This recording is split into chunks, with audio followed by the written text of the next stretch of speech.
சிகப்பு அவல் வச்சு சர்க்கரை பொங்கல் எப்படி செய்யணும்னு பார்க்கலாம். அதுக்கு ஸ்டவ்வில் ஒரு கடாய் வச்சுருக்கேன். 1/4 கப்பு பாசிப்பருப்பு சேர்த்து நல்லா வறுத்துட்டு கழுவிட்டு மறுபடியும் ஒரு கடாயிலேயே நம்ம சேர்த்து தண்ணி 2 கப்பு சேர்த்து நல்லா வேக வச்சு எடுத்துக்கலாம். பாசிப்பருப்பு நல்லா வேகட்டும். இப்போ ஒரு பவுல் எடுத்திருக்கேன். அதில் 1 கப்பு சிகப்பு அவல் எடுத்திருக்கேன். அதை தண்ணி ஊற்றி நல்லா கழுவிக்கலாம். கழுவிட்டு தண்ணியை வடித்து எடுத்து வச்சிடலாம்.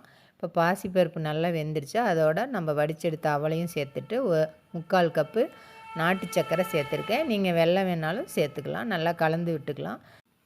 ஸ்டவ்வில் ஒரு கடாய் வச்சு அதில் நெய் சேர்த்துக்கிறேன். தேங்காய், முந்திரி, திராட்சை, உலர்ந்த திராட்சையும் சேர்த்து நல்லா வறுத்து எடுத்துக்கலாம். இப்போ நம்ம பால் 1/4 டம்ளர் சேர்த்து நல்லா கலந்து விட்டுக்கலாம் பொங்கலோட. இப்போ முந்திரி திராட்சையும் சேர்த்து கலந்தால் நம்மளுடைய அவல் பொங்கல் ரெடி ஆயிடுச்சு. நீங்களும் இதே மாதிரி செய்து